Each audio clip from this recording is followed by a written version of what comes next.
you have just started to learn spoken English, then I know that you have a lot of confusions.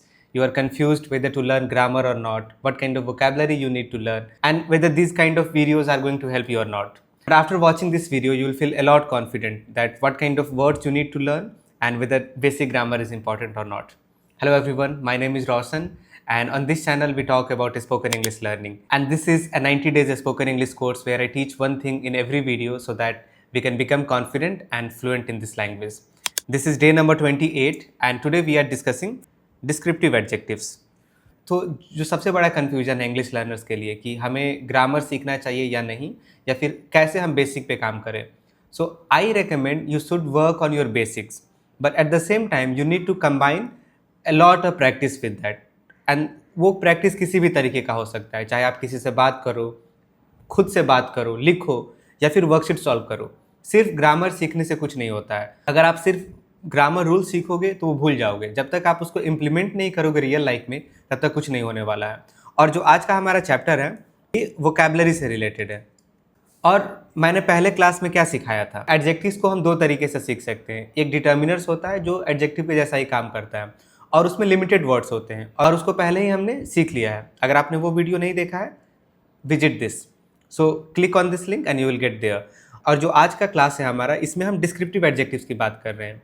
अब नाम से ही पता चल रहा है डिस्क्रिप्टिव, तो ये यूज करते हैं किसी चीज़ को डिस्क्राइब करने के लिए, और इसमें लिमिटेड वर्ड्स नहीं है, अनलिमिटेड वर्ड्स है. और अगर आप ये चैप्टर सीख जाओ, then believe me you will start feeling a lot confident, कि आपको पता रहेगा कि हमें कैसे चीज़ों के बारे में बात करना है. So this is our today's lesson. अब हम सिंपल एक्सप्लेनेशन की बात करते हैं कि आखिर डिस्क्रिप्टिव एडजेक्टिव होता क्या है.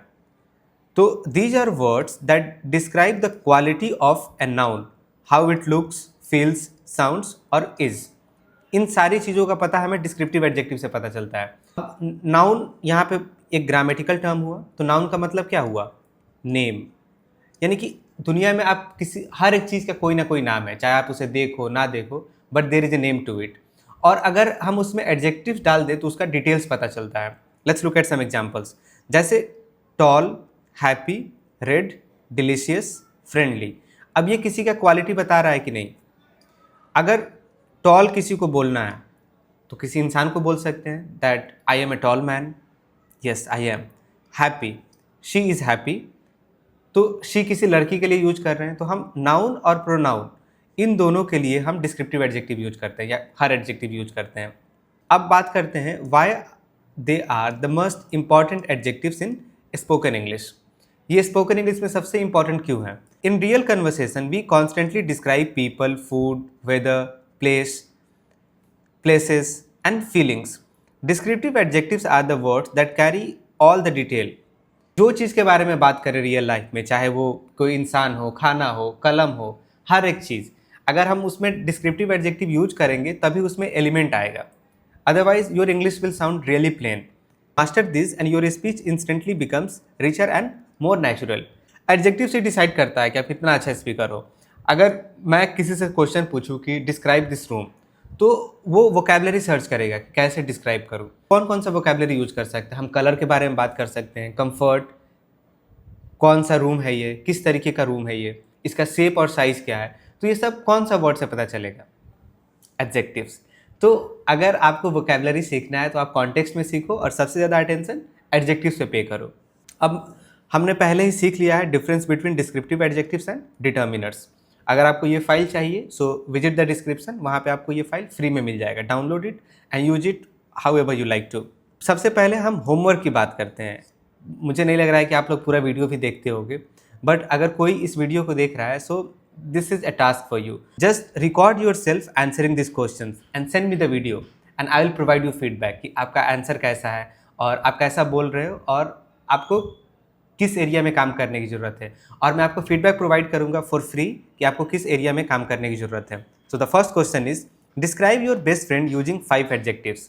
अब 5 एडजेक्टिव का मतलब ये नहीं हुआ कि हम उसको बोल दें handsome, kind, beautiful, active, lazy.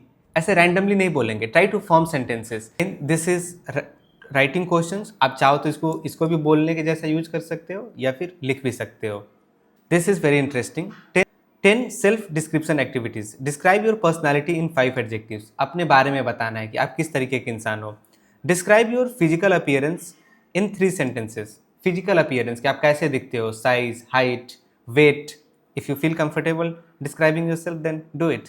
Describe how you feel on a typical Monday, कि आप यूजुअली मंडे के दिन कैसा फील करते हो। So use this list of questions to. Let's start our speaking practice by doing this situational practice. इसमें एक situation है और आपको उसी के अकॉर्डिंगली ऑप्शन चूज करना है। The first question is, you watched A movie and enjoyed every minute. आपने एक फिल्म देखा और काफ़ी इंजॉय किया, तो क्या बोलिएगा? The movie was exciting. You weighted 2 hours in a long Q, यानी कि आप लाइन में बहुत देर तक खड़े थे। The wait was tiring. Relaxing तो होगा नहीं क्योंकि बहुत देर तक आप खड़े थे। You ate at a restaurant and love the food. आपने एक रेस्टोरेंट ट्राई किया और आपको खाना बहुत पसंद आया। द फूड वॉज डिलीशियस, ना कि ऑफुल। ऑफुल का मतलब होता है एकदम बेकार। The sun is strong and you are sweating, यानी काफ़ी तेज धूप है और आप स्वेट कर रहे हो और आपको पसीना आ रहा है, तो क्या बोलिएगा? The weather is hot. Your friend always tells the truth, he is honest. The room has dust everywhere. The room is dirty. The exam had very hard questions. The exam was difficult. The baby smiled sweetly at everyone. The baby is cute. अगली तो बोलेंगे भी नहीं अगर वो है। The market was full of people. The market was crowded. The phone opens apps in a second, बहुत जल्दी जल्दी काम करता है, तो क्या बोलेंगे? The phone is fast. Your new shoes cost very little. The shoes were cheap, बहुत कम खर्चा लगा तो चीप बोलेंगे। The story made everyone cry, सबको रुला दिया। The story was emotional. The tea has too much sugar. The tea is sweet. He helped an old lady cross the road, उसने एक लेडी को रोड क्रॉस करने में मदद किया। He is kind. The bag is full of heavy books. The bag is heavy. The night had no light at all. The night was dark. The teacher explained everything clearly.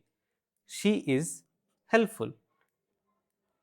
The road had many turns and bends. The road was curved. The party had loud music and dancing. The party was lively. मतलब काफ़ी मज़ा आया उसमें। You finished all your tasks today. The day was productive. अब इसमें क्या करना है? आपको adjectives यूज करना है। जैसे यहाँ पे है I have a bag. अब वो बैग कैसा है? You will have to describe. Expensive, beautiful, big. जैसा भी बैग है आप उसी के according. So I'm reading the first half of the sentence. Adjectives आप लगाओगे। She bought a dress. You have to do it. We watched a movie. Movie कैसा था? He lives in a house. और घर कैसा है? They ate food. खाना कैसा था? I met a teacher. How was your teacher? It is a day. How is your day? She has a phone. How is her phone? He drives a car. गाड़ी कैसी है उसकी? We visited a city. How was your experience? I read a book. How was the book? She made tea. What kind of tea? He told a story. How was the story? We took a trip. Describe your experience. They have a dog. How is the dog? I drank coffee. Describe the taste. She wore shoes. Is it an expensive one? He bought a watch. How is it? We saw a building. I have a friend. Now this is simpler than the previous one. यहाँ पे पहले से ही adjective दिया हुआ है, अब से अच्छा एडजेक्टिव यूज करना है। जैसे द फूड वॉज गुड, तो यहाँ पे क्या यूज कर सकते हैं? गुड की जगह पे डिलीशियस, अमेजिंग, टेस्टी। गुड गलत नहीं है बट इससे अच्छा आपको एडजेक्टिव यूज करना है। Next, the movie was nice. अब आपको रिप्लेस करते जाना है, जो मैं वर्ड पढ़ रहा हूँ replace it. It is a big house. She is a pretty girl. He is a smart boy. The weather is bad. I am happy. The room is small. The book is interesting. He is a good player. The cake is tasty. The trip was nice. The exam was hard. The market is full. The dog is big. The idea is good. The place is clean. He is a strong man. The view is nice. The noise is bad. इस video को आप shadow practice के जैसा use कर दो, क्योंकि इसमें बहुत सारा सेंटेंसेस है एंड बहुत सारा वर्ड्स है. So just repeat along with me, और कोई भी वर्ड समझ में ना आए just pause the video and आप कमेंट्स में लिखो, आई विल रिप्लाई इट. अगर हमें किसी के पर्सनालिटी को भी डिस्क्राइब करना हो, जैसे मान लो कि मैं किस तरीके का इंसान हूँ, वही मेरा पर्सनालिटी हुआ, तो पहला वर्ड है फ्रेंडली. इसका मतलब easy to talk and warm. एक ऐसा इंसान जिससे आप आसानी से बात कर सको और वो वार्म हो. वार्म का मतलब वो आपको भगाए नहीं, हर बात पे चिल्ला के ना बोले. शी इज़ वेरी फ्रेंडली, बहुत फ्रेंडली है. My teacher is friendly. Everyone likes friendly people. Second, honest. I don't think I need to explain this one. Here are some more examples. Kind, ये भी एक personality adjective होता है. Now generous उससे अच्छा word है. Generous का भी मतलब ही होता है काइंड, बट ये थोड़ा उससे बेहतर है. Happy to give and share. He is a generous host. She made a generous gift. उसने एक बहुत बड़ा गिफ्ट दिया. My uncle is very generous. मेरे अंकल काफ़ी जेनरस हैं. Polite, confident. He is always polite. Please be polite to guests. She gave a polite reply. She is a confident speaker. Be confident in the interview. He looks very confident. Shy. इसका मतलब होता है शर्मीला. Nervous and quiet around people. He is shy in class. She was too shy to speak. अगर हम किसी भी adjective के पहले टू का वर्ड यूज करें तो वो निगेटिव सेंस में देता है, वो निगेटिव मीनिंग देने लगता है. जैसे she was too shy to speak. वो इतना शर्मा रही थी कि वो बोल नहीं पाई. अगर मैं यही लिखूँ, he is too fat to run. वो इतना मोटा है कि वो दौड़ ही नहीं सकता. तो अगर आप एडजेक्टिव के पहले टू का वर्ड यूज कर लो तो वो होता है, इसका मतलब होता है हद से ज़्यादा. सो वो कुछ ज़्यादा ही शर्मा रही थी और बोल नहीं पाई. डोंट बी शाई, से हेलो. लेजी का मतलब आलसी. Does not like to work. He is too lazy to study. फिर से वही, वो इतना लेजी है कि वो पढ़ नहीं सकता. Don't be lazy this morning. A lazy worker delays everything. I have a question for you. Which personality do you like in a friend? Honest, funny और calm? Are you shy person और a confident person? Let me know in the comments. The next category is emotions. अगर हमें emotions को describe करना हो तो कौन कौन से वर्ड यूज कर सकते हैं? Happy, sad, angry, excited, nervous, scared. ये काफ़ी इजी वर्ड्स है. अगर आपको मीनिंग समझ में नहीं आ रहा है, read this line, you will get the meaning. और यहाँ पे सेंटेंस है, आप उसको बोल बोल के प्रैक्टिस करिए. Board, surprised, worried, proud, jealous, grateful, lonely. The next category is physical appearance, यानी किसी के ढांचे के बारे में बात करना है कि वो बाहर से कैसा दिखता है. So the first one is tall, short, slim, fat, beautiful, handsome, cute, अगली. और ये कोई एडवांस वर्ड नहीं है, आप पहले से इन सारे वर्ड्स को जानते हो. Strong, weak, fair, dark, bald, muscular, attractive. अगर हमें किसी के एज के बारे में बात करना हो, young, old, new, ancient, modern, teenage, elderly, mature, childish, newborn, middle aged, fresh, recent, aged, youthful. Next, size.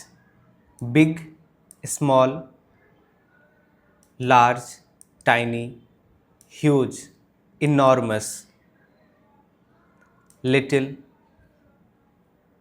Giant, massive, narrow, wide. तो इसी तरीके से ये लिस्ट बहुत बड़ा है. आप इस पूरे फाइल को पढ़ो एक बार, और इसमें हर कैटेगरी से मैंने बहुत सारा कॉमन वोकैबुलरी और उस पर बोलने वाला सेंटेंस, आप उसको बोल बोल के प्रैक्टिस करिएगा. So this was our day 2 on adjectives, and I hope you have learned a lot of things. हमने आज ज़्यादातर बेसिक सेंटेंसेस ही बनाया, but this chapter is going to continue for the next 2 और 3 क्लासेस टू। जो आने वाला class है इसमें हम एडजेक्टिव्स के बारे में और सीखेंगे, डिग्री क्या होता है, इसमें और एडवांस लेवल के वोकेबलरी को सीखेंगे। So if you want to learn those things, make sure to subscribe, and if you have learned anything from this video, make sure to subscribe. And if you are somebody who is looking for a community जहाँ पे आप एकदम zero level से English सीख सको, एक community में सीख सको, then drop me a message on my number and I'll share the details of my classes. Thank you so much for watching and I'll see you soon. Bye.